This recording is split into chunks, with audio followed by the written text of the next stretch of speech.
대한민국 중심 채널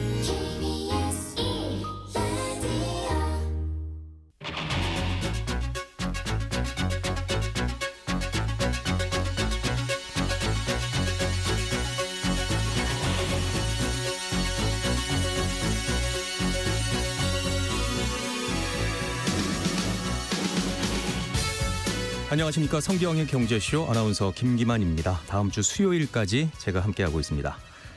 어제 하루만 국내 증시에서 외국인들의 순매도세가 5천억 원에 이르렀습니다. 이달 들어 최고치를 기록한 건데요. 윤석열 대통령 탄핵안이 국회를 통과해 정치 리스크가 완화됐음에도 여전히 한국 경제에 대한 불신이 반영이 된 것으로 분석이 되고 있습니다. 주요국 증시와 달리 산타랠리가 사라진 국내 증시에 대한 전망과 투자 전략 잠시 후에 자세히 짚어보겠습니다. 자, 연말정산에 대한 고민인 분들, 직장인 분들 많으시죠? 세액공제를 받을 수 있는 퇴직연금 저축에 대해서 알아보고요. 특히 올해가 가기 전에 챙기면 좋을 연금저축 운용 방안에 대해서 알아보겠습니다. 이 시간 유튜브로도 함께합니다.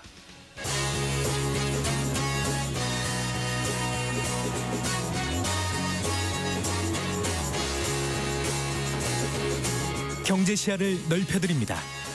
투자의 지름길을 안내합니다. 돈 되는 정보를 발견하는 시간. KBS 1라디오 경제쇼.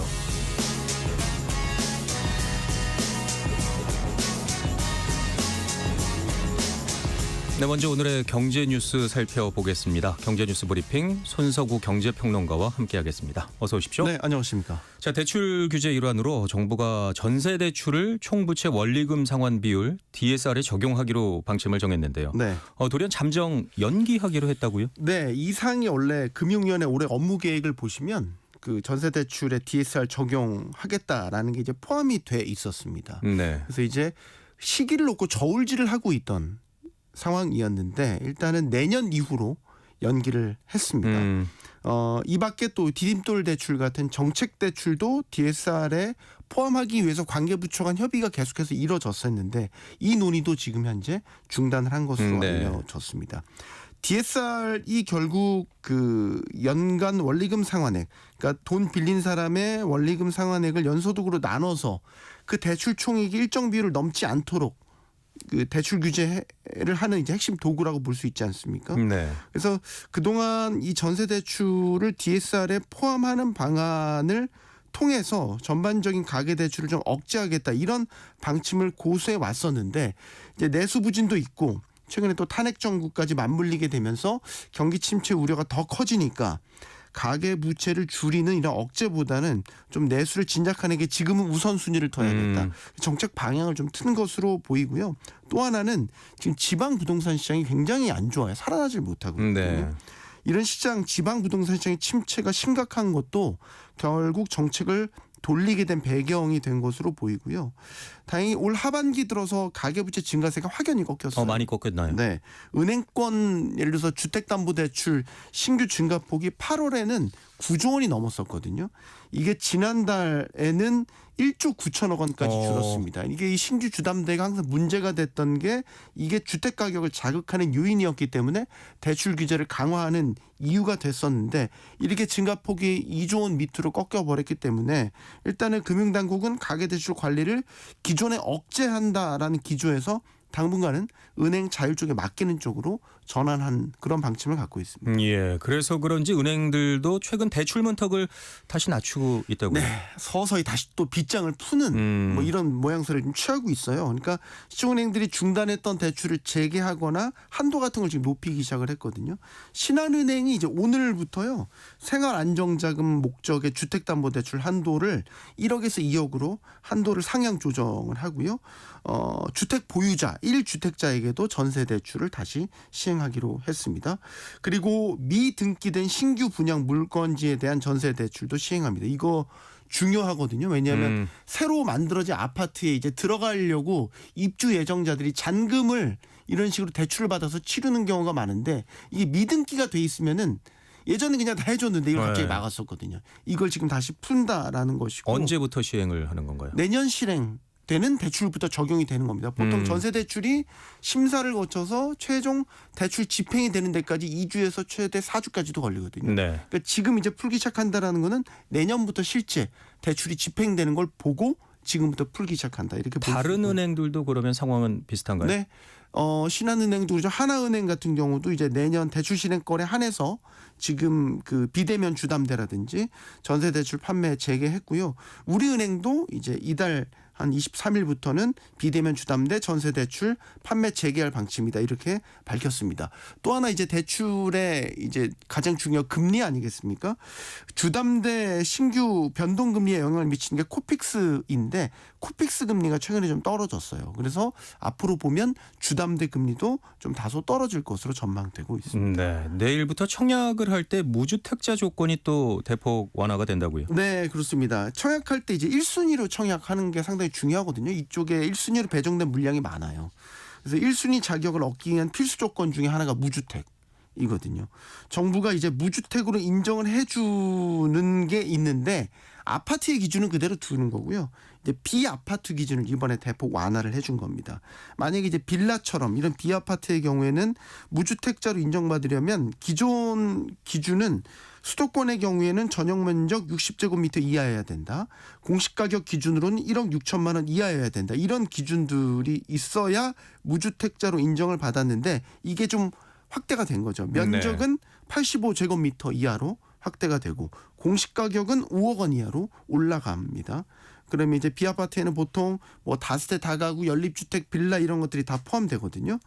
이게 공시가격 기준으로 5억 원 이하면 시세 기준으로 보면 7억에서 최대 8억 원까지도 만약에 비아파트 소유자의 경우에는 무주택 청약이 가능해진다라는 건데 이게 뭐냐면 수도권을 딱 겨냥해요. 수도권에 요 정도 되는 비아파트 를 갖고 있는 분들이 이전에는 1순위 자격이 안 됐었는데 네. 이제 된다. 범위가 많이 확대가 되는군요. 그렇죠. 그러니까 이번 개정안은 앞서 이제 국토부가 그 88 대책이라고 그래서 그 부동산 종합 대책을 내놓으면서 그때 하나가 비아파트 시장의 정상화 방안 이런 대책으로 내놓은 일환이고요.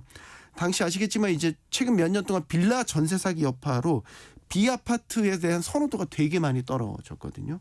그래서 이런 비아파트 시장의 침체를 겪으니까 이를 활성화하기 위해서 이런 청약 1순위 조건들을 좀 완화해주는 방향으로 규제를 풀어준 거다. 이렇게 보시면 되겠습니다. 네. 자, 트럼프 2기 행정부 출범이 한 달 앞으로 다가왔는데요. 네. 전기차와 2차 전지에 관세를 부과할 것이라는 외신 보도가 나왔다고요. 네, 이것도 좀 날벼락같이 외신 보도가 나와서 네. 일단 오늘 이 소식이 전해지면서 2차 전지주들이 굉장히 약세를 보였어요. 바로 악재로 반영하는 모습이었고요. 로이터 통신의 보도였는데 이제 트럼프 인수팀, 그러니까 트럼프 지금 정권 인수팀이 전기차 지원을 줄이겠다. 이 배터리라든지 아니면 전기차 관련된 부품 등의 관세를 부과하겠다. 이런 방안을 마련하고 있다라는 내부 문건을 보도한 거거든요. 그래서 구체적으로는 예를 들어서 그 전기차에 그 보조금을 지급하는 게 그 근거법이 인플레이션 감축법 IRA법인데 이것에 따른 전기차 보조금은 폐지를 현재 요구를 하고 있고 이런 배터리나 각종 부품들도 이런 공급망에 관세를 부과하는 내용까지 담겨 있다라는 겁니다. 배터리 소재까지 관세를 부과한다라는 거는 결국에는 목적이 그건 것 같아요. 미국 내에서 배터리 다 생산해라. 미국 내 2차 전지 생산을 확대하기 위한 방안으로 보이고 일단 이렇게 일괄적으로 다 관세를 부과한 후에 또 이 트럼프 행정부의 특징이기도 한데 각각 동맹국들과 개별적으로 면세라든지 감세 협상을 개별적으로 하겠다는 방침을 좀 갖고 있다라는 거예요. 이거는 이제 개별 협상, 1대1 협상을 선호하는 트럼프의 성향이 또 잘 드러나는 대목이기도 하고요. 네. 이게 확정된 건 아니고 보도거든요. 그런데 이제 그동안 트럼프 당선인이 유세 과정에서 전기차나 2차 전지에 대한 보조금 폐지 옳지 않아 나쁜 거래야 이런 식으로 굉장히 비판적인 입장을 견지해온 걸 감안을 한다면 이번 로이터 통신의 보도는 상당히 설득력을 갖고 있다. 이렇게 볼 수 있겠고요. 우리 2차 전지 기업들은 사실 바이든 행정부 지난 4년 동안 미국에 직접 투자하는 비중을 굉장히 많이 높여놨어요. 그래서 관세를 만약에 부과를 한다라면 여기에 대한 부담은 상대적으로 좀 덜 할 수 있거든요. 왜냐하면 미국 내에서 직접적으로 배터리를 만들고 받고 있기 때문에. 네. 근데 이제 보조금이 폐지되는 건 좀 다른 문제인 거죠. 그러니까 전기차 같은 완성차에도 각각 보조금이 있어야 사실상 일반 내연기관차와 가격 경쟁력을 비등비등하게 맞출 수 있거든요. 그럼 보조금이 폐지되면은 사실 전기차의 가격 경쟁력은 훅 떨어진다라는 얘기가 되는 거고, 더욱이 해외에서 만들어서 미국으로 수출하는 자동차의 경우에는 더 페널티를 받을 가능성이 크단 말이죠. 거기다가 아까 다시 말씀드리지만 개별 국가들과 협상을 이야기하고 있기 때문에 지금 우리 정부 입장에서는 정부 차원에서 그 최신 정보를 계속해서 확보를 해야 되고 트럼프 정부 인사들과 스킨십도 확대를 해야 돼요. 그래서 대미 협상력을 되게 높여놔야 되는 지금 과제를 안고 있거든요. 근데 아시겠지만 탄핵 정국으로 사실 네. 대통령 직무가 정지된 상태이기 때문에 이런 부분들이 지금 걱정인 겁니다. 그렇군요.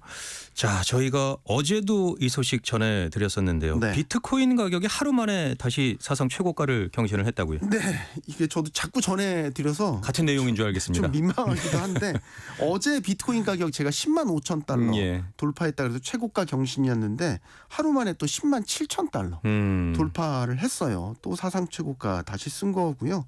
지금 국내 거래소 기준으로도 비트코인 가격 1억 5,400만 원 선에서 지금 올라서 가지고 거래가 되고 있습니다. 그러니까 비트코인 가격 상승은 뭐 말 그대로 사려는 수요가 많기 때문이에요. 꾸준히 매수세가 유입되고 있기 때문인데 이 소식이 있어서 단일 기업으로 가장 많은 비트코인을 보유한 곳이 미국의 그 마이크로 스트래티지라는 기업이거든요. 네. 이 마이크로 스트래티지에서 15억 달러 우리 돈으로 2조 원이 넘는 규모의 신규 비트코인을 추가 우리가 매수했다. 이 소식이 또 전해졌단 말이죠. 그래서 이게 지금 비트코인 가격이 다시 또 올라가는 이런 양상을 보이고 있는 것이고, 그래서 이게 당분간 뭐 단기 조정 같은 건 있을 수 있겠지만 이런 식의 환경이 계속해서 만들어지면 비트코인 가격의 우상향의 가격 상승세 이어질 것이다라는 전망이 지배적입니다. 네. 자, 경제 뉴스 브리핑 손석구 경제평론가와 함께했습니다. 오늘 소식 고맙습니다. 감사합니다.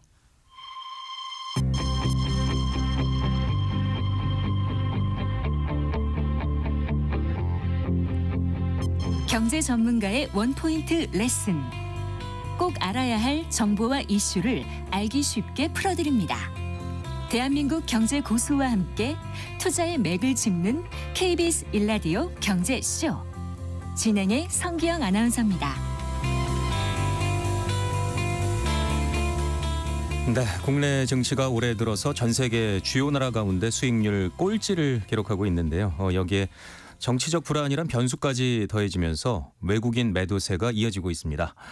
지난 주말 탄핵안 가결로 한숨을 돌렸다고는 하지만 앞으로 트럼프발 관세 리스크에 치솟는 원달러 환율 등 여전히 불안 요소가 산재해 있습니다. 2025년 국내 증시는 언제쯤 살아날 수 있을지, 이런 불안한 금융시장에서 또 개인 투자자는 어떤 전략을 가져가야 할지 자세히 알아보겠습니다. 서강대 경제대학원 김영익 교수와 함께하겠습니다. 어서 오십시오. 네, 안녕하십니까. 네, 어제 국내 증시는 지난 주말 탄핵 소추안 가결에 대한 기대감에 상승 출발을 했는데요. 외국인 매도세 상승폭을 반납을 했습니다. 한국 증시에 대한 신뢰도 여전히 회복하지 못하고 있는 걸까요? 예, 그렇습니다. 외국인들이 계속 팔고 있는데요. 뭐 어제도 많이 팔고 오늘 또 지금 굉장히 많이 팔았어요. 예. 그래서 왜 외국인들이 우리 주식을 이렇게 많이 파느냐? 예, 그거는 이번 것 탄핵 사태 이런 거로 한국 시장은 여전히 신흥 시장이다. 이런 인식이 많이 작용한 것 같고요. 예, 또 지금 최근 그 세계가 주식형 펀드 보니까 선진국으로만 자금이 들어가고 신흥국으로는 자금이 계속 유출되고 있습니다. 그래서 한국 시장이 불안하니까 우리 주식을 특히 더 많이 팔고 있는 것 같습니다. 예. 자, 지난 주말 탄핵 소추안이 가결이 되면서 전국 불안감이 다소 완화가 됐다고 생각을 했지만 외국인의 셀코리아는 계속해서 이어지고 있는데요. 그 이유 뭐라고 봐야 할까요? 예, 우선 한국 경제에 대한 신뢰도가 많이 떨어졌고요. 예, 그다음에 한국 경제가 뭐 수출 중심으로 올해 좀 성장했는데 최근에 보니까 내수가 불안한데 수출 증가세마저 자동차, 반도체 중심으로 증가세가 둔화되고 있습니다. 네. 그래서 내년에는 경제 성장률이 많이 낮아질 것이다. 기업 수익이 많이 낮아질 것이다. 이런 거 펀더멘탈 뭐 측면도 있습니다만은 보다 정치적 불안 이게 지금 많이 작용한 것 같아요. 예, 그리고 환율이 지금도 굉장히 높은 수준 유지하고 있습니다만은 환율이 안정돼야지 외국인들이 주식을 사게 되죠.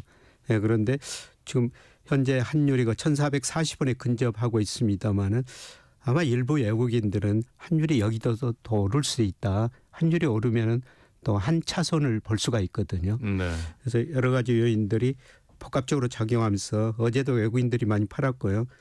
오늘은 그 코스피 시장에서 7,100억, 그다음에 코스닥 시장에서 1,200억. 어제보다 파는 규모가 더 늘어나고 있습니다. 예. 연기금은 그래도 꽤 사고 있다고 하던데요. 예, 그렇습니다. 사실 12월 들어가지고 외국인도 팔고 개인들도 주식을 팔고 있는데요. 우리 연기금을 포함한 기관 투자자들이 12월 2일부터 오늘까지 보니까 한 3조 3천억 정도 샀어요. 그런데 연기금이 우리 주식을 사는 것은 연기금이 예를 들어서 국민연금이 우리 주식을 한 13.9% 정도 보유하고 있어야 된다. 이렇게 나름대로 계획을 세워놨어요. 근데 우리 주가가 많이 떨어지다 보니까 비중이 그 밑으로 떨어지니까 더 매수를 하게 되는 그 비중을 채우기 위해서 뭐 국민연금 같은 연기금을 우리 주식을 살 수밖에 없는 상황인 것 같습니다. 그렇군요. 예. 반면에 비상계엄 사태 이후에 패닉에 빠져서 대량 매물을 쏟아냈던 개인 투자자들이 오히려 투심이 조금은 회복되는 모습을 보이고 있다고요? 예, 어제도 샀고요. 오늘 또 외국인들이 많이 팔았는데 개인들이 한 4,700억 정도 코스피 시장에서 외국인들 파는 거를 개인들이 어느 정도 사준 겁니다. 예. 그래서 개인들은 뭐 주가가 좀 싸졌다. 저가 매수의 기회라고 저가 매수 기회다. 생각을 하는 건가요? 일부 개인들이 이렇게 생각하면서 어제 오늘 우리 주식을 사고 있는 것 같습니다. 그렇군요. 자, 정치적 불확실성이 남아있는 상황에서 현재 국내 증시 상황을 전망하고 진단하는 것은 쉽지 않을 텐데요. 과거 2006년이나 2016년 탄핵 때와 비교를 좀 해서 살펴본다면 어떤 모습일까요? 한마디로 그때보다 거시경제 환경이 나쁘다 이렇게 볼 수가 있을 것 안 같습니다. 좋군요. 예. 2004년 그 노무현 전 대통령 탄핵 때 세계 경제가 5.4% 성장했고요. 특히 중국 경제가 굉장히 좋았었어요. 그러다 보니까 우리 중국으로 수출이 잘 되면서 우리 수출 증가세가 높은 증가세를 보였고요. 그다음에 박근혜 전 대통령 탄핵 때 2019년 말이었었습니다마는 그때도 세계 경제가 괜찮았고요. 미국, 중국뿐만 아니라 중국 경제 다 같이 좋았었습니다. 그래서 우리 그 반도체 중심으로 수출이 잘 됐었는데요. 근데 올해 경제 보니까 한 한국에서 2.2% 성장할 거로 보고 있는데요. 내수가 나쁜데 그래도 9월까지는 수출이 잘 됐었거든요. 올해 9월. 예. 네. 그런데 10월 들어서 수출 증가세가 많이 들어와되고요. 11월 들어서는 전년 동월 대비 겨우 1.4% 증가하는 데 그쳤습니다. 그렇게 수출이 증가세가 둔화되는 거는 우리 자동차 수출이 미국으로 절반 이상이 가는데요. 미국으로 자동차 수출이 지금 안 되고 있습니다. 네. 그리고 반도체도 금액 기준으로는 지난 9월 정점으로 지금 증가세가 많이 좀 둔화되고 있거든요. 예. 그래서 내수도 나쁜데 수출도 안 되고 그다음에 가장 중요한 거는 이 이전 탄핵 때는 환율이 그래도 안정됐었어요. 그런데 이번에는 환율이 굉장히 불안하다 보니까 외국인들이 계속 그 주식을 팔고 있습니다. 정치적 불안에다 환율까지 발목을 잡고 있군요. 예, 그렇습니다. 그래서 거시경제 상황, 뭐 환율, 금리 이런 거 보면은 지난 두 번 탄핵 때보다 현재 경제 여건이 더 안 좋다 이렇게 평가할 수가 있습니다. 네. 돌이켜 보면 과거 박근혜 전 대통령 탄핵 시기에도 이 탄핵 정국과 트럼프 당선이 맞물린 상황이었거든요. 예. 근데 당시에는 외국인 국채 선물순 매도세가 강했다고요. 예, 그때는 경기가 확장 국면 좋았었어요. 그러니까 금리가 올라가는 시기였거든요. 네. 그렇지 않아도 금리가 올라가는 시기였는데 뭐 그런 탄핵 사태가 벌어가지고 외국인들이 금리가 더 오를 것이다. 국제 선물을 팔았죠. 그런데 이번에도 좀 팔고 있거든요. 외국인들이 국제 선물을 왜 파냐면은 우리 시장 금리가 사실 굉장히 많이 떨어졌어요. 그리고 우리 정부가 지금 워낙 내수가 안 좋으니까 추가 경정 예산 추경을 편성할 것이다. 추경 편성하면은 우리 정부가 국채를 발행할 수밖에 없습니다. 네. 국채 공급이 늘어나니까 금리가 올라갈 것이다. 이런 기대를 가지고 국채를 지금 선물을 팔고 있는 것 같습니다. 네. 그런데 저는 뭐 그렇게 걱정할 수준은 아니라고 보는데요. 지금 우리 금리가 미국 금리보다 낮으니까 우리 채권 시장에서 돈이 빠져나갈 것이다. 사실 이런 기대가 많이 작용했었는데요. 네. 그런데 올 1월에서 11월까지 보니까 외국인들이 우리 국채를 19조 7천억 정도 오히려 순매수했습니다. 그럼 우리 금리가 이렇게 낮은데도 외국인들이 우리 국채를 그렇게 많이 사느냐. 주식은 외국인들이 많이 가지고 있고 미국계 자금이 40% 이상 가지고 있어요. 네. 그런데 채권은 미국계 자금이 별로 없습니다. 아시아계 자금이 대부분이고요. 우리 아시아계 자금이 45%고 유로계 자금이 한 34%, 둘이 합치면 거의 80% 정도 되는데요. 우리 금리가 중국 금리, 일본 금리보다 훨씬 높고 네. 독일 금리보다도 훨씬 높거든요. 메리트가 있다고 생각을 그렇죠. 하는 거군요. 예, 그래서 아시아계 자금이나 유로계 자금은 우리 채권 시장에서 안 빠져나오고 있습니다. 예, 그래서 뭐 자금 유출, 채권 예. 시장에서 자금 유출은 뭐 큰 걱정은 안 해도 제 생각에는 될 것 같습니다. 예. 긍정적인 소식도 있긴 있군요. 예, 그렇습니다. 예. 자, 탄핵 가결이라는 정치적인 고비는 넘겼지만 당장 한국 증시에 영향을 미칠 대외 변수들이 너무나 산재해 있는데요. 이번 주 예정된 FOMC 금리 결정부터 한 달여 앞으로 다가온 트럼프 2기 행정부 출범, 또 앞으로 남은 헌재 결정, 자, 또 국내 정치적 혼란 정국까지 한국 증시에 가장 영향을 줄 큰 변수는 어떤 것이라고 네, 생각하십니까? 트럼프 얘기 관세를 어떻게 우리나라한테 부과할 것인가. 예, 그것 때문에 오늘 또 2차 전지 주식이 많이 떨어졌지 예. 않습니까? 뭐 관세 보조금을 줄인다, 또 관세를 부과한다, 그런 것들이 가장 큰 혼란이라고 볼 수가 있겠고요. 예, 그다음에 미중 패권 전쟁이에요. 예, 트럼프 2기에 트럼프가 중국산 수입 상품에 대한 관세를 60% 부과해버리겠다. 예, 그러면 중국의 대응 방법이 위안화를 절하시켜버리는 거거든요. 우리 환율, 원달러 환율은 위안화하고 거의 같은 방향으로 움직입니다. 예. 예, 그러면 중국이 위안화를 절하시켜버리면 우리 돈 가치도, 우리 환율도 여기서 더 올라버릴 수가 있는 거죠. 네. 그럼 환율이 오른다면 외국인들이 주식을 더 많이 팔아버릴 수가 있습니다. 예, 그래서 가장 중요한 요인이 트럼프 2기에 어떤 정책을 우리나라한테도 관세 등 트럼프가 이런 정책을 쓰느냐, 이게 단기적으로 앞으로 한 달 동안 우리가 관심을 가져야 될 가장 중요한 이슈인 것 같습니다. 관세를 좀 주의 깊게 네. 지켜봐야겠군요. 자, 무엇보다 한국 증시에 대한 신뢰도를 높여야 외국인 매수세가 들어올 텐데요. 자, 이러다 보니 근본적인 지배구조 개선이 시급하다는 지적도 나오고 있다고요? 예, 그렇습니다. 우리 주가가 그동안 저평가됐다는 거는 뭐 기업 지배 구조, 그다음에 주주 환원율이 낮다, 북한 리스크 이런 것들이 복합적으로 작용했거든요. 네. 예, 그런데 아직도 기업 지배 구조가 그렇게 투명하지는 않은데요. 예, 그래서 주주들도 그냥 적극적으로 나서고 기관 투자들도 나서기 있기 때문에 조금씩 개선되고 있는 것 같습니다.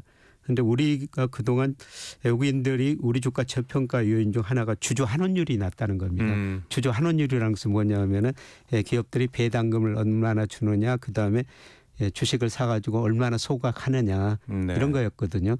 그런데 지난 10년 평균 보니까 우리나라가 28%였어요. 주주 환원율이. 중국이 33%였습니다. 차이가 미국은 나는군요. 뭐 연도마다 다릅니다만 어떤 애는 90%가 넘어요. 3배 가까이 차이가, 3배가 넘는군요. 예. 예, 그런데 우리 기업들이 이제 서서히 배당금을 더 준다. 그 다음에 주식을 매입해서 소거하겠다. 이런 기업들이 많이 나옵니다. 근데 서서히 좀 개선되고 있다. 그런데 우리 기대가 좀 빠른 것 같아요. 우리 정부에서 지금 밸류업 이런 정책을 펼치고 있는데요. 이게 사실 서서히 나타나지 급하게 나타나는 거 아닙니다. 그리고 지금 주가가 하락하는 국면이거든요. 네. 이게 하락으로 하는 국면에서는 그 효과가 별로 없죠. 그런데 어떤 식의 이게 이제 주가 상승 국면으로 돌아서면요, 이런 정책 효과가 나타나리라고 보고 있습니다. 아직은 그래도 시간이 좀 필요해 시간이 좀 보이는군요. 필요합니다. 예. 자, 당장 이번 주에 눈길이 가는 것이 올해 마지막으로 열리는 연방공개시장위원회인데요.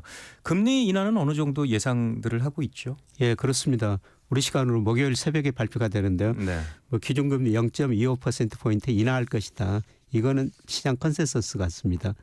예, 그러나 여기에 이제 관심을 가져야 될 게 이번에 경제 전망을 수정하거든요.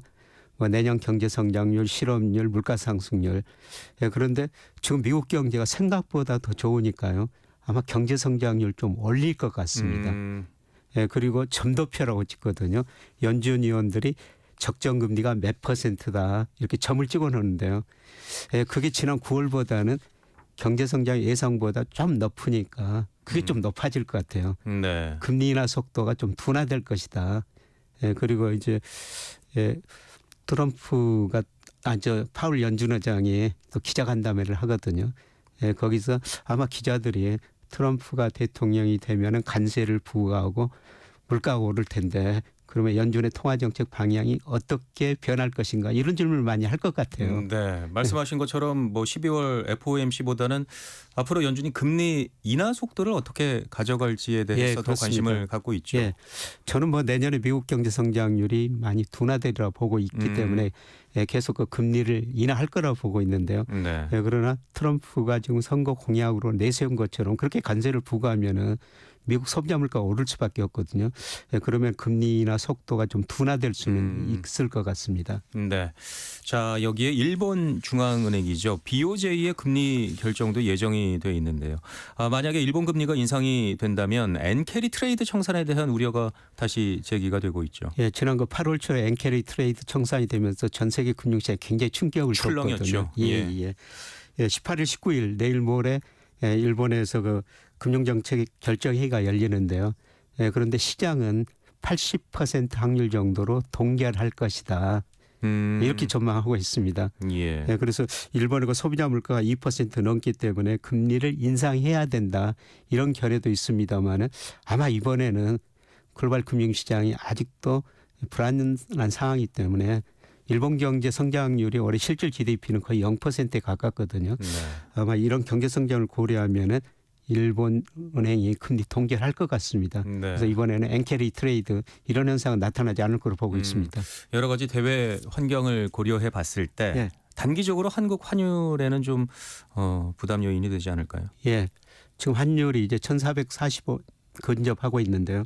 아마 내년 뭐 1분기까지는 1,400에서 1,450원 사이에 움직이지 않을까 그렇게 생각하는데요. 예, 그런데 환율이 여기서 오를 수 있는 가장 중요한 요인이 아까 그 중국이 미국에 관세를 부과하면은 미국에 중국이 대응할 수 있는 방법은 위안화를 절하시켜 버리는 일이다. 위안화 절하시키면은 우리 원달러 환율도 올라갈 수가 있습니다. 만약 이런 일이 발생하면요, 환율이 일시적으로 1,450원도 넘을 수도 있습니다. 예, 그래서 트럼프 2기가 들어서면서 중국이 어떻게 관세를 부과하고 중국이 어떻게 대응해야 되는지 좀 지켜봐야 될 것 같습니다. 그렇군요. 예, 그러나 저는 내년 2분기 이후로는 환율이 좀 안정되리라 보고 있습니다. 우리 환율을 결정하는 미 달러 지수인데요. 예, 미국 경제 성장률 둔화되면서 아마 달러 인덱스가 내년 2분기부터는 좀 안정될 것 같고요. 예, 그리고 우리 경상수역자가 올해 900억 달러 이상 흑자가 나거든요. 네. 해외에서 우리 돈이 많이 들어오고 있습니다. 이런 걸 고려하면 아마 내년 2분기 이후로는 환율이 점차 안정될 가능성이 저는 높다고 보고 있습니다. 주로 안 좋은 소식들을 전해드리고 있어서 방송을 하는 제 입장에서도 마음이 무거운데 그래도 지금처럼 또 2분기부터는 조금 좋아질 수 있다. 그 가능성을 말씀해 주시니까 그렇습니다. 제 기분이 왜 이렇게 좋아질까요? 자, 앞서 말씀해 주셨던 금리나 환율, 또 트럼프 2기 출범과 국내 정치 리스크 등 국내외 금융시장의 변수들이 많이 있는데요. 자, 국내 증시 상황에 그리 긍정적으로는 보이지 않거든요. 자, 2025년 국내 증시 어떻게 전망을 하고 지금 계십니까? 다 그 부정적인 요인이 있어 주가가 예. 떨어지는데요. 가장 중요한 거는 우리 코스피가 너무 싸지고 있다. 좋은 점도 분명히 있는 예, 그렇죠. 거잖아요. 그러니까 주식이라는 게 가장 그 중요한 게 비쌀 때 팔고 쌀 때 사는 사야죠. 거거든요. 예. 이런 많은 일이 벌어지면서 우리 코스피가 너무 싸지고 있다. 예, 제가 장기적으로 우리 코스피는 명목 GDP하고 같이 가는데요. 지금 한 25% 정도 저평가돼 있어요. 여기서 조금 더 떨어지면 저평가 정도가 더 확대되죠. 정말 싸지고 있다. 예, 그런 측면에서는 좀 멀리 내다보면서 좀 긍정적으로 생각하셔도 될 것 같습니다. 여러 가지 상황을 봐야겠지만 저가 매수도 정말 메리트가 있는 상황 아닌가요? 예, 앞으로 한두 달 정도가 그런 기회가 아닐까 저는 생각합니다. 그렇게. 예. 자, 일각에서는 또 미국과 다른 국가 증시 간의 디커플링 현상이 내년에는 더 심해질 것이라고도 전망을 한다고요. 예, 저는 사실 뭐 작년 올해 미국 주가만 좋다 해도 강한이 아닌데요. 이런 과정에서 미국 주가가 너무 가대평가됐어요. PR도 너무 높고 그다음에 배당 수익률이 1.2% 장기 평균이 4.2%거든요. 주가가 너무 많이 올랐다는 것입니다. 예, 그리고 GDP에 비해서도 주가가 너무 가대평가됐고요. 그리고 달러 인덱스가 제가 내년 2분기부터는 하락할 가능성이 높다 이런 말씀을 드렸는데요. 네. 달러 인덱스가 하락할 때는 미국 주가보다는 신흥시장 주가가 상대적으로 수익률이 높습니다. 그래서 최근에 몇 년 동안 미국 주가가 많이 오르니까요. 우리가 좀 미국 주식만 투자하고 있는데 네. 저는 이제 내년 2분기 이후로는 생각을 조금 바꾸실 필요가 있다. 네. 미국 주가는 너무 비싸다. 우리 주가 일부 신흥시장 주가는 싸다.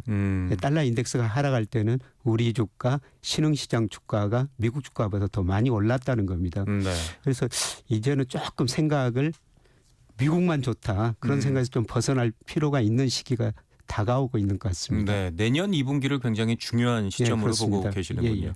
자, 그렇다면 오늘의 가장 중요한 마지막 질문이 될 것 같은데요.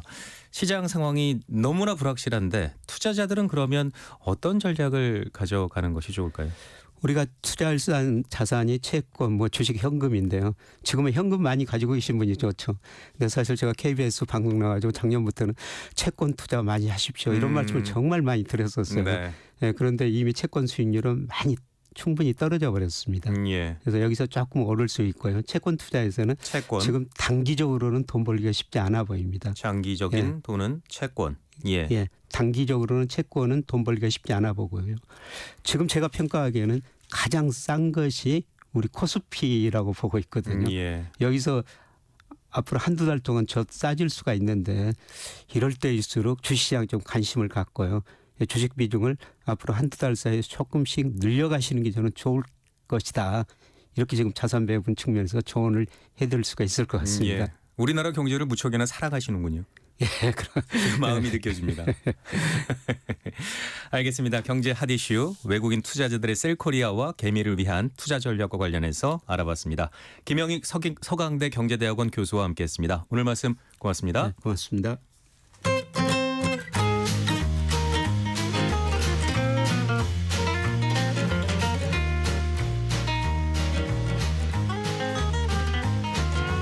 경제 맛집 투자 핫플.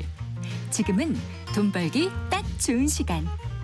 KBS 1라디오 경제쇼.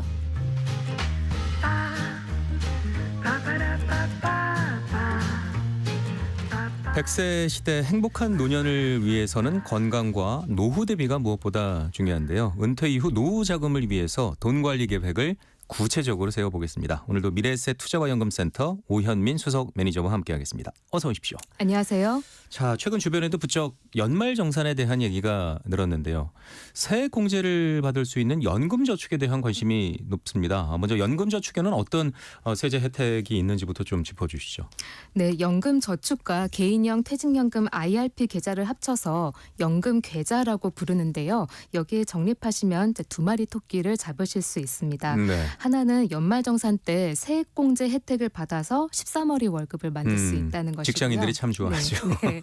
그리고 또 하나는 연금계좌에 적립한 돈을 투자해서 노후자금을 이제 키울 수 있다는 점입니다. 연금계좌 저축하시면 세액공제 혜택을 받으실 수 있는데요. 근로소득 5,500만 원 혹은 종합소득 4,500만 원을 기준으로 해서 이하인 분들은 저축액의 16.5%, 초과이신 분들은 13.2%의 세액공제를 받으실 수 있습니다. 네. 세액공제를 받을 수 있는 저축액의 한도는 어느 정도나 되나요? 네, 세액공제 받을 수 있는 연간 저축 한도액이 900만 원인데요. 이 중에서 연금저축은 600만 원까지 세액공제를 받을 수 있고요. 여기다가 IRP를 합치면은 900만 원까지 가입합니다.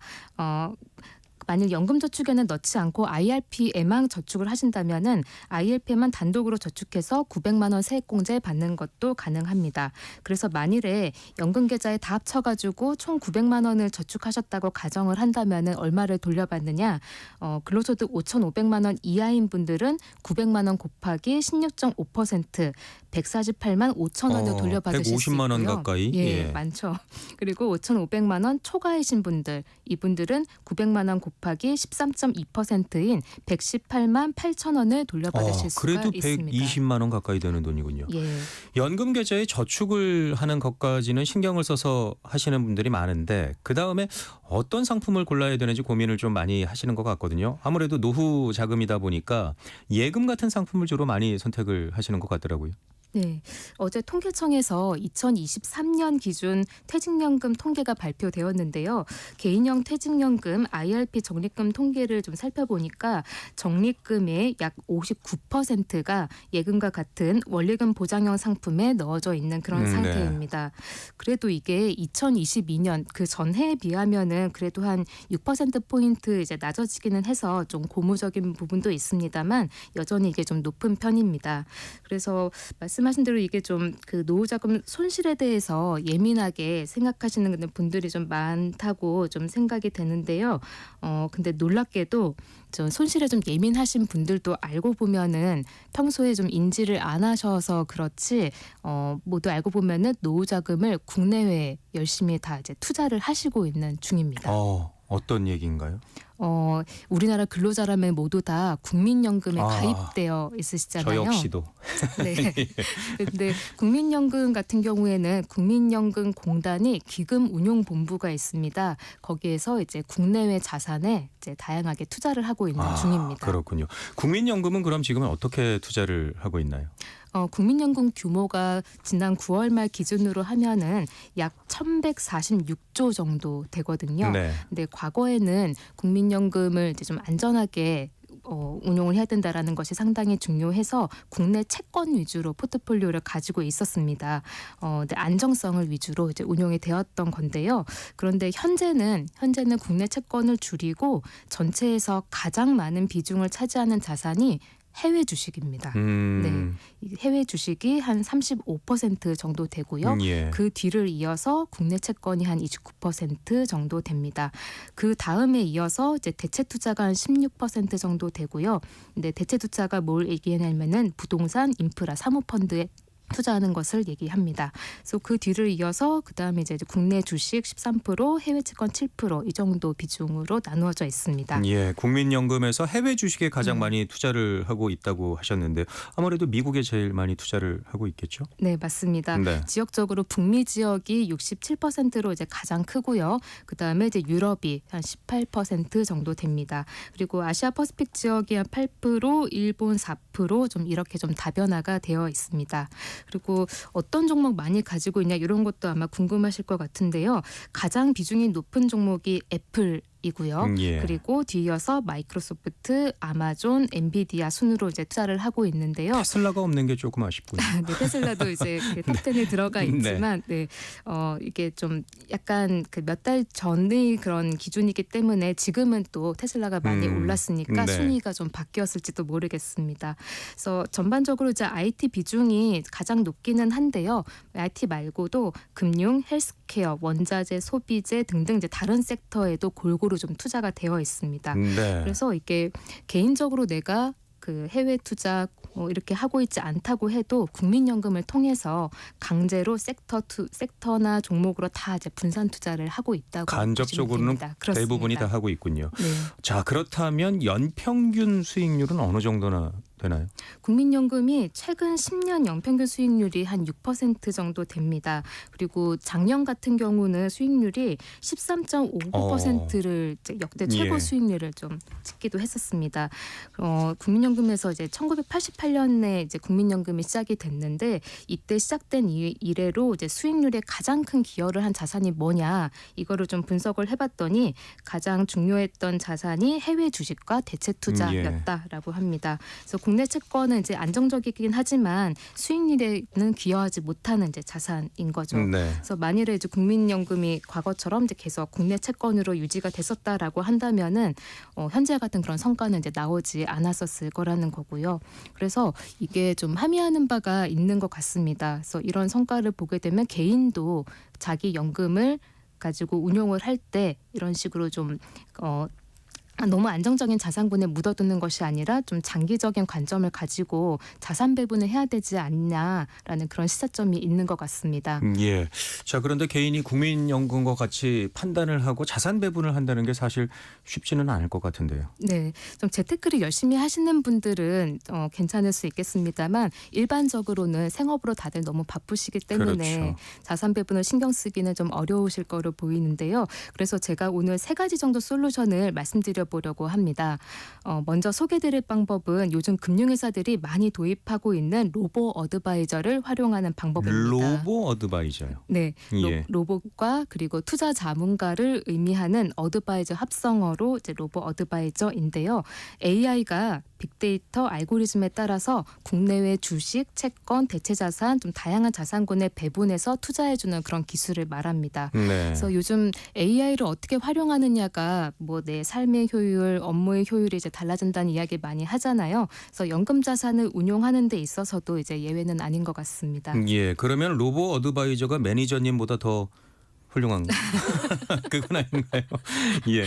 자, 로보 어드바이저가 구체적으로 그러면 어떤 서비스를 제공을 하고 있는 건가요? 네, 크게 자문과 일임으로 나눠서 볼 수 있겠는데요. 우선 자문 서비스는요. 알고리즘, 빅데이터 분석에 기반한 프로그램을 활용해서 투자자의 성향과 목표에 맞게 자동으로 포트폴리오를 이제 추천을 해주는 겁니다. 예. 그래서 공격적으로 투자하고 싶으신 분들부터 보수적으로 투자하고 싶으신 분들까지 당신에게는 이러이러한 자산 배분이 좋습니다라고 이렇게 제안을 해주는 게 맞춤형으로 제안을 해주는 해주는 겁니다. 예. 그리고 일임 서비스가 있습니다. 좀 맞춤으로 포트폴리오 추천도 해주면서 이제 운용까지 해주는 것이 이제 일임인데요. 이미 국내에 이제 서비스를 시작한 곳도 있고 또 출시를 앞두고 있는 곳들도 있습니다. 그래서 이제 미국 같은 경우는 이제 2030 이제 MZ 세대를 중심으로 해서 로보 어드바이저를 좀 빠르게 수용하는 흐름이 좀 나타나고 있는데요. 근데 미국은 이제 투자할 때 개인 재무 상담사를 통하는 경우가 상당히 많은데 예. 이제 그 피가 상당히 좀 높은 편입니다. 그렇기 때문에 이런 로보 어드바이저에 대한 수요가 상당히 좀 높은 편이라고 합니다. 네, 로보 어드바이저를 활용하면 어떤 장점들이 구체적으로 있는 건가요? 이제 한 가지 기억하셔야 될 게요. 이게 그 AI를 활용하니까 AI가 막 오를 종목을 막 이렇게 찍어줘서 수익률이 확 올라간다. 좀 이렇게 착각하실 수도 있는데 그런 거는 이제 아닙니다. 높일 수익률을 내는 게 본질이 아니고요. 내가 개인 재무 상담사나 PB를 만나야만 받을 수 있는 그런 자문 서비스를 단순하게 그리고 자동으로 받을 수 있다. 그게 이제 본질이라고 할 수 있습니다. 예. 네, 그래서 이 서비스를 통해서 내 투자 성향에 맞게 자산 배분을 해서 안정적으로 수익 창출을 이제 할 수 있다. 그 방향을 이제 추구할 수 있다는 거고요. 사실 이제 로보 어드바이저의 좀 진정한 강점이 어딨냐라고 하면은 바로 이제 하락장에 있습니다. 하락장에서 잘 막아주고 변동성을 낮춰줄 수 있다는 것이 이제 좀 최대 장점인 것이고요. 지금 도움이 예. 많이 되겠군요. 예, 그렇게 생각할 수도 있을 것 같습니다. 사람은 사실 이렇게 좀 장이 이제 변동성이 좀 크게 되면은 갑자기 어떤 대응을 해야 될지 좀 갈팡질팡하게 되기도 하고 또 잘못된 타이밍에 매도해서 손실을 크게 본다든지 이럴 가능성도 큰데요. 로보 어드바이저 같은 경우에는 감정이 배제되어 있기 때문에 원칙에 입각해서만 움직이는 만큼 그런 좀 위험성이 좀 줄어든다라고 보시면 되겠습니다. 네. 또 자동으로 쉽게 자산을 배분할 수 있는 방법 아까 3가지가 있다고 말씀을 해주셨는데요. 또 어떤 것들이 있을까요? 네, IRP 계좌 가지고 계신 분이라면 누구나 하셔야 될 게 바로 디폴트 옵션 상품을 선택을 하는 겁니다. 네. 네, 퇴직연금 사전 지정 운용 제도가 바로 디폴트 옵션을 이야기하는 것인데요. 가입자가 그 퇴직연금 적립금을 일정 기간 이상 방치할 경우에 그때 자동으로 사전에 지정한 디폴트 옵션 상품으로 운용이 되게 됩니다. 그래서 이 제도가 한 2년쯤 전에 이제 도입이 되었고요. 그래서 이미 IRP 계좌를 가지고 계신 분들은 금융회사로부터 디폴트 옵션 상품 선택하세요라고 이제 메시지를 많이 받으셨을 겁니다. 그래서 선택하신 분도 있을 거고 아직도 안 하신 분들도 있으실 텐데요. 근데 이 디폴트 옵션 상품이 투자자 성향별로 이제 좀 나눠져 있습니다. 초저위험, 저위험, 중위험, 고위험 이렇게 좀 나눠져 있거든요. 근데 이 중에서 초저위험을 제외하고는 나머지는 다 일정 부분 위험 자산이 포함되어 있는 그러니까 일종의 어떤 그 자산 배분 패키지 상품이라고 생각하시면 됩니다. 네. 그러면 가입자가 적립금을 방치를 해야만 그 상품으로 운영이 되는 건가요? 네, 기본적으로는 그렇거든요. 기본적으로는 그러한데 근데 꼭 적립금을 방치하지 않더라도 그냥 이 상품을 먼저 그냥 선택할래요. 옵트인으로 이제 먼저 그냥 선택해서 운용하는 것도 가능합니다. 네, 디폴트 옵션을 활용하는 방법이 있군요. 자, 그러면 세 번째 방법은 어떤 방법일까요? 세 번째 방법은 자산 배분형 펀드를 고르는 것이 있습니다. 자산 배분형 펀드 중에서도 연금 운용에 특화된 펀드들이 있거든요. 그게 바로 대표적인 것이 타깃 데이트 펀드랑 디딤 펀드를 활용하는 것입니다. 두 종류의 펀드 다 국내 대부분의 자산 운용사들이 출시를 하고 있습니다. 퇴직연금 계좌 같은 경우에 위험자산 비중에 대해서 70%라는 제한이 있거든요. 근데 TDF, 디딤 펀드 두 펀드 다 퇴직연금 계좌의 적립금을 이 펀드 안에다가 다 넣어도 이제 제한이 걸리지 않기 때문에 상당히 편리하다고 할 수 있습니다. 네, 두 펀드의 특성에 대해서 좀 얘기를 해주시죠. 네, 먼저 TDF 같은 경우는요, 이제 가입자가 예상하는 은퇴 시점을 타깃으로 해서 자동으로 자산 배분이 되는 상품입니다. 즉 상품을 이제 사고 팔고 이제 할 필요가 없이 하나 펀드에 이제 집중을 하시면 이제 되는 건데요.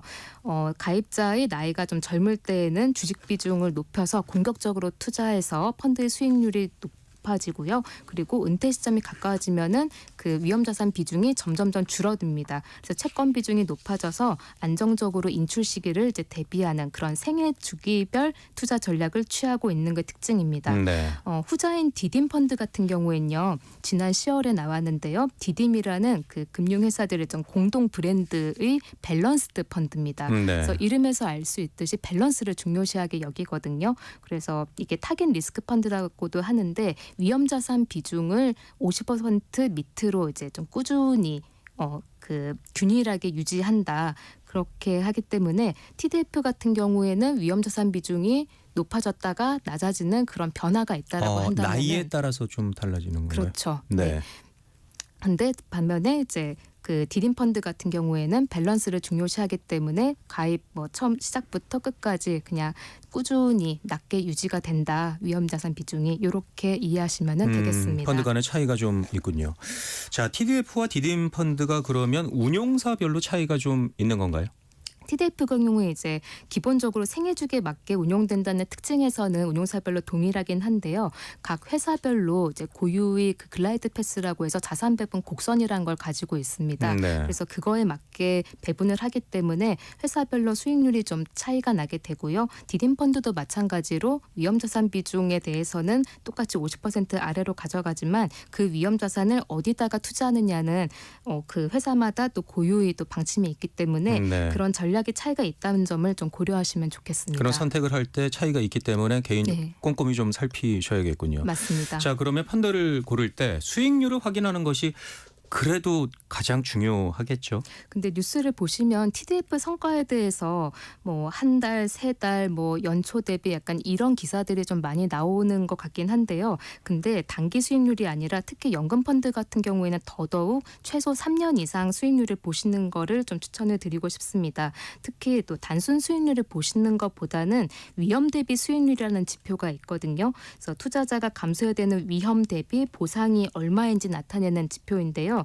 대표적으로 샤프 비율 같은 게 있는데 예를 들어서 이런 겁니다. 근데 같은 10% 수익률을 낸다고 하더라도 펀드의 변동성이 작은 펀드가 더 좋은 펀드라는 겁니다. 예. 그래서 이런 정보들은 그 펀드의 자산운용회사 홈페이지라든지 혹은 뭐 증권회사 앱이라든지 이런 데에서 한 번씩 다 체크를 해보시면 도움이 많이 될 것 같습니다. 네, 저희가 시간이 약 1분 정도 남아 있는데요. 자, 끝으로 연금 계좌의 적립금을 어떻게 투자를 하면 좋을지 마지막으로 좀 정리를 해서 말씀을 해주시죠. 네, 연금 계좌에 적립을 하고 세액공제를 받는 게 나는 이제 적립을 했으니까 끝났어라고 이렇게 좀 생각을 하지 않으셨으면 좋겠다라는 좀 말씀을 드리고 싶습니다.